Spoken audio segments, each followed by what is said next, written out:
The text arrived just as I was helping a customer choose a necklace at my boutique. I'm leaving you, Sarah. Moving to Los Angeles with Jessica. She's 22. Oh, and I emptied our joint account. Enjoy your life. Haha. My hands didn't shake as I read it. My voice didn't waver as I helped Mrs. Lancaster decide between gold or silver. The only sign that my husband of 12 years had just detonated our marriage via text was a slight tightening of my jaw. I waited until Mrs. Lancaster left, her purchase wrapped in our signature navy blue packaging, before I typed my response. Good luck. At 37, I had just received the most callous goodbye in history. But while Daniel was probably grinning at his own cleverness, imagining me in tears, I was calmly locking up my boutique for the day. The signs had been there for months, the sudden, late nights at work, the secretive phone habits, the gym obsession.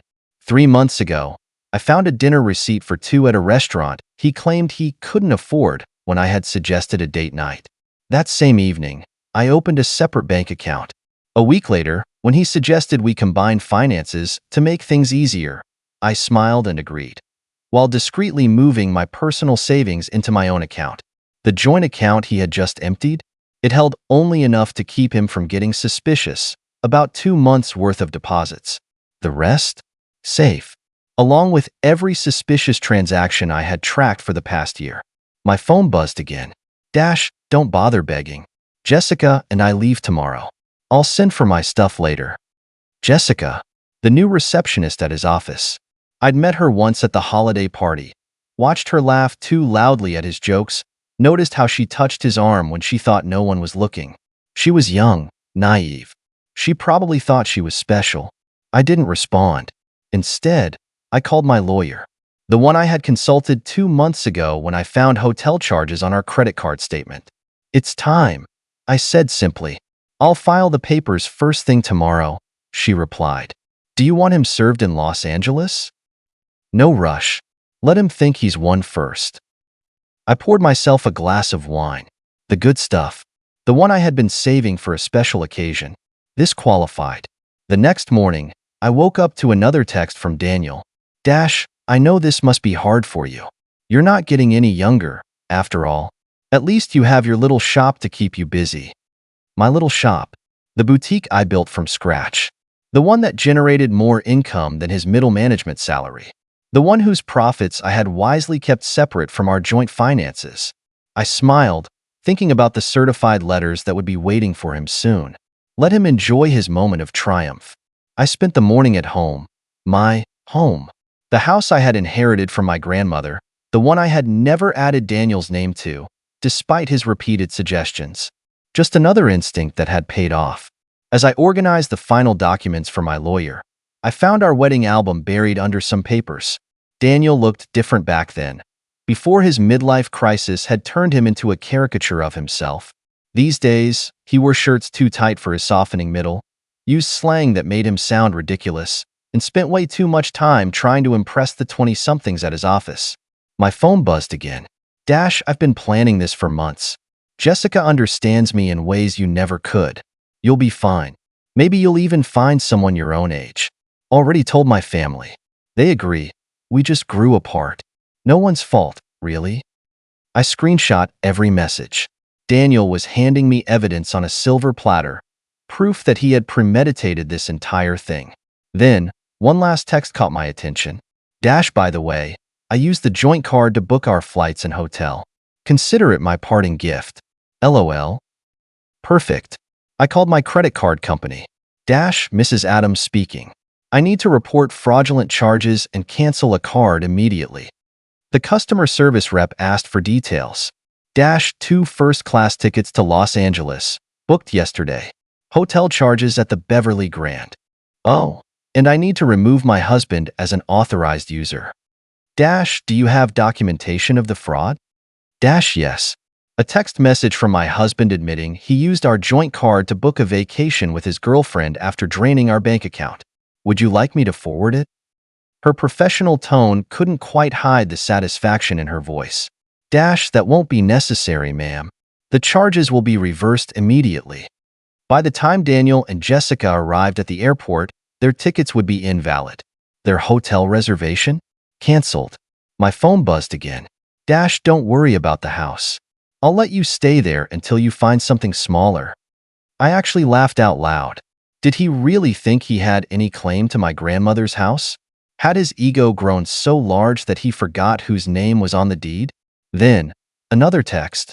And I know the shop means a lot to you. We can work out a fair payment for your half. My half. Of my business. That I built. That I funded.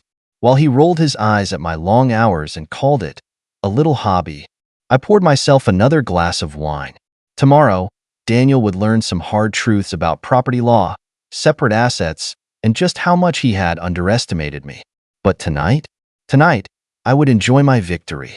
Morning brought a flurry of increasingly desperate texts from Daniel. What the hell did you do to our credit card? The airline won't honor our tickets. The hotel canceled our reservation. Answer me. I silenced my phone and headed to my boutique. Friday was always our busiest day, and I had a new shipment of designer handbags to unpack. Life goes on, even when your husband runs off with a receptionist young enough to be his daughter. Around noon, my phone rang. It was Daniel's mother, Barbara. I debated letting it go to voicemail, but curiosity won. Sarah, dear, she started, her tone thick with forced sympathy. Daniel told us everything. About how controlling you were. How you pushed him away. He says you're being vindictive now, causing problems with his travel plans. I put her on speakerphone as I arranged a window display. Did he mention emptying our joint account and charging a luxury vacation on our credit card? Silence. Then, well, he said you left him no choice. That you had been distant. Barbara, I have his texts. Would you like me to read them to you? The one where he bragged about taking our money? Or maybe the one where he mocked my age? Another pause. Then a quiet sigh. He did seem a bit cruel. I told him that text message was inappropriate. Inappropriate? It was financial fraud. More silence. I appreciate the call, Barbara, I said finally. I've always liked you, but my lawyer has advised minimal contact with Daniel's family during the proceedings. Proceedings? She echoed, alarm creeping into her voice. Already in motion. Goodbye, Barbara. By late afternoon, word had spread. Daniel's sister, Amanda, was texting mutual friends. Apparently, Daniel and Jessica were stranded at a budget inn near the airport. Their glamorous escape to Los Angeles had turned into a layover in hell. He had tried using his personal credit cards, but they were maxed out, something I had long suspected. My lawyer called with an update. Emergency hearing is scheduled for Monday, she told me.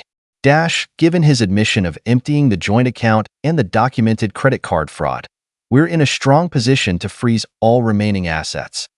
Has he been served yet? I asked. Not yet, she said. But he'll get the papers at his new motel address. Speaking of which, his girlfriend's social media is proving to be an excellent source of evidence. She's been posting about their adventure all day, including some choice comments about you. I smirked, imagining Jessica's naive posts. So excited for our new life in LA? 2 hearts. She had no idea what she had signed up for. That night, my phone buzzed again. Another text from Daniel. You think you're so smart, but I made copies of all the boutique's financial records. Half that business is mine. I forwarded the text to my lawyer. Let him learn the hard way about separate assets, she replied. Daniel had spent months planning his grand escape, convinced he was outsmarting me. He never realized that I had been watching, waiting, preparing. And now? Now it was my move. Monday morning, I arrived at the courthouse feeling calm and collected. Daniel, on the other hand, looked anything but. He showed up wearing his cool guy outfit, designer jeans too tight for his age, an overpriced blazer that screamed, midlife crisis, and a forced smirk that vanished the moment he saw me. Jessica wasn't with him. Rumor had it she had taken one look at their rundown motel room and started having second thoughts about her dream life with a broke, middle-aged man. My lawyer laid out our case with precision. Screenshots of Daniel's own texts admitting to draining our joint account. Evidence of his fraudulent credit card charges. A documented history of hidden expenses, hotel stays, and unexplained withdrawals. Daniel's lawyer, a frazzled man who had clearly been hired last minute, tried to spin the story. Your Honor, my client admits to some rash decisions, but Mrs. Adams' actions have been cold and calculating. My lawyer didn't even blink. You mean prudent? My client protected her separate assets and maintained detailed records of her husband's suspicious behavior. That's not calculating. That's smart business. The judge flipped through our documents, unimpressed with Daniel's excuses. Mr. Adams, he said, you admit to deliberately emptying a joint account and using shared credit cards to fund a trip with your girlfriend. Do you deny this? Daniel shifted uncomfortably in his too tight jeans. I was just trying to make a clean break. The judge raised an eyebrow. By committing financial fraud? Daniel's lawyer jumped in. Your Honor, the business grew during their marriage. My client is entitled to... My lawyer cut him off smoothly. The business was established before the marriage. Mrs. Adams maintained strict separation of business and personal finances throughout.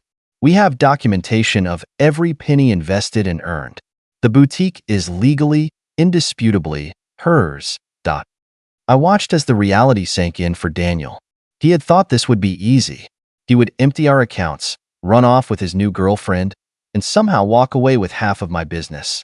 What he hadn't counted on, me being smarter than him. The judge sighed and set down his pen. The court finds sufficient evidence of financial misconduct. All shared assets are frozen pending final dissolution. Mr. Adams is ordered to return any funds removed from joint accounts within 24 hours. Daniel shot up in his seat. That money's gone.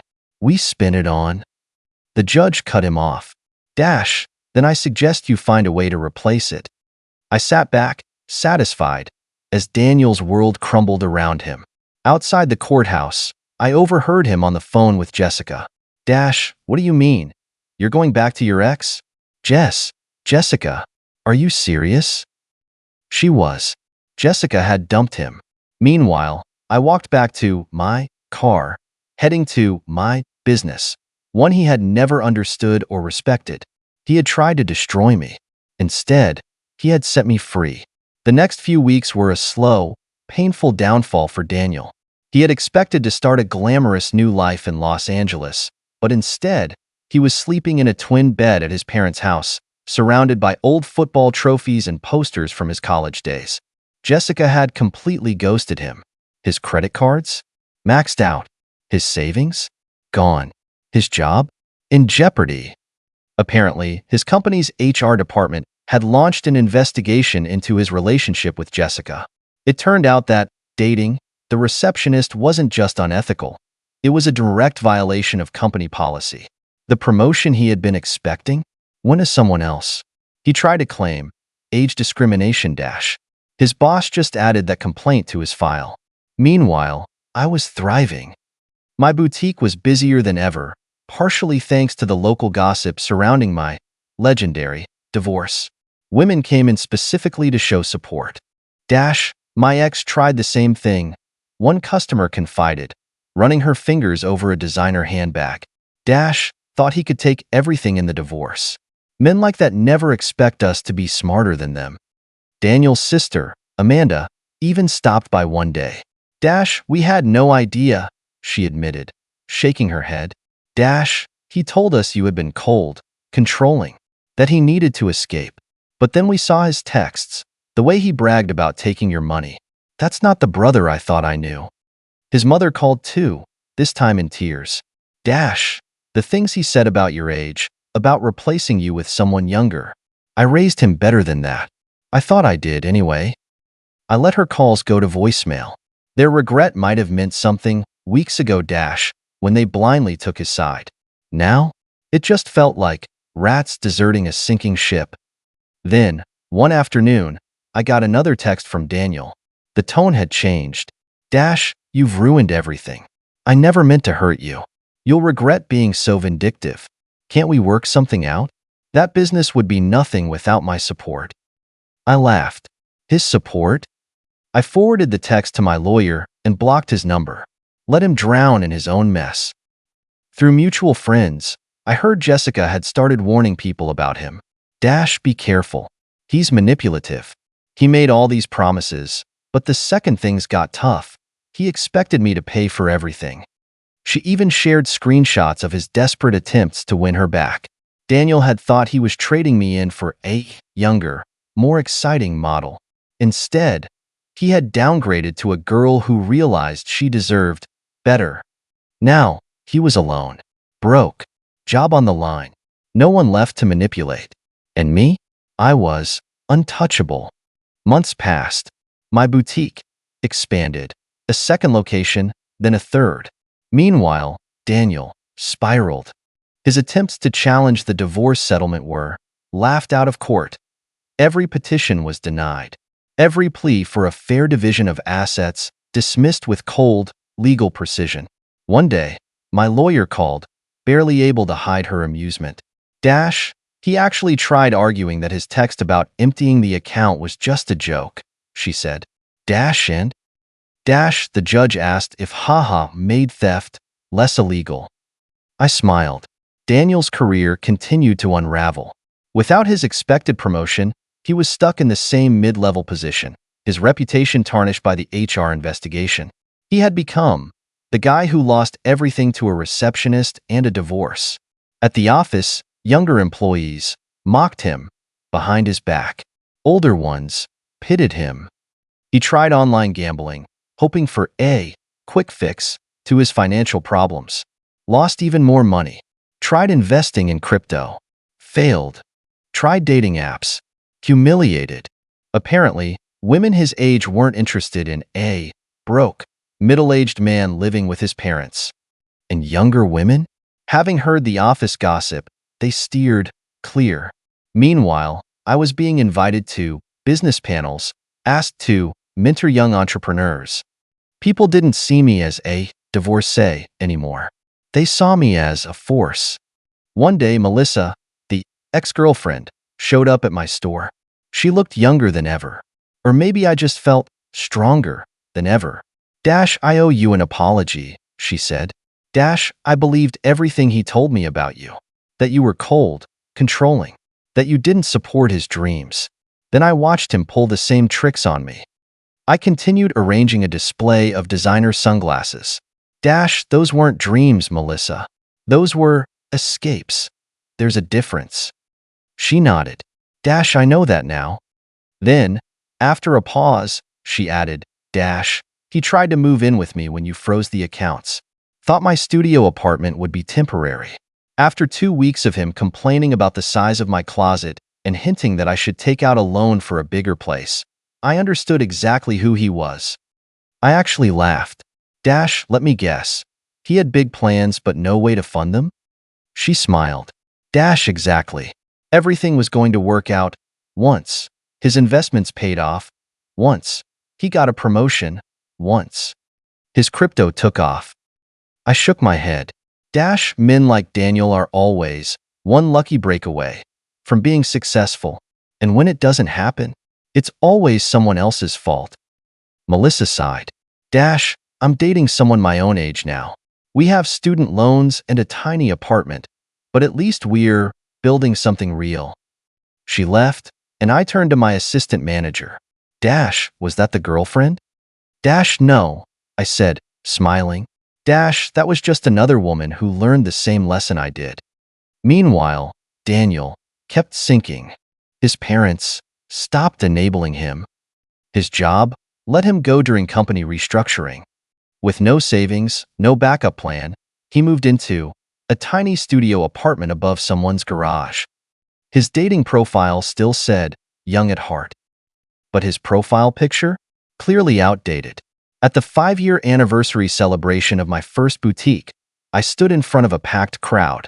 The space had transformed from a single little shop into the flagship store of a thriving business empire. That night, Daniel's mother showed up, uninvited. I saw Daniel yesterday, she said, smoothing her designer dress, one she had bought from my store. He was talking about his glory days, about the life he could have had. He still doesn't understand that he didn't lose everything in the divorce. He threw it away. I thought about that text message, the one where Daniel had laughed, the one where he thought he had destroyed me. Enjoy your life. Haha. How funny. I had. 2 years after Daniel's cruel text, I received an invitation to speak at a women's business conference. The topic wasn't divorce. It wasn't betrayal. It was how to build and protect a successful business. My story had evolved from a cautionary tale to an inspiration. During the Q&A, a woman in the audience raised her hand. My husband says I'm being paranoid for keeping my finances separate. He says marriage means sharing everything. I smiled. My ex-husband said the same thing, right up until he tried to claim half my business in the divorce. The audience laughed knowingly. Trust your instincts. Protection isn't paranoia. The boutique chain had grown to 5 locations, now 30 employees, a thriving online store. The little shop Daniel once mocked, now featured in national business magazines. Through mutual friends, I heard that Daniel had finally moved out of his parents' house into a tiny rental above a garage. After losing his job, he had to settle for a lower-paying position. He still tried to date younger women, but these days they weren't impressed by an aging man with no career, no money, and no direction. Meanwhile, Melissa, the ex-girlfriend, had built her own social media consulting company. One day, she stopped by the boutique again. You inspired me, she admitted. You showed me that a woman can build something real instead of falling for empty promises. I nodded, understanding. Daniel had spent his whole life talking about success. I had actually built it. Back at my office, I looked up at the framed screenshot on my wall. Daniel's final, arrogant text. Have fun with your little shop. At least it'll keep you busy in your old age. Below it, a business award. Proof that sometimes the best revenge isn't getting even. It's getting better. Much, much better. The end.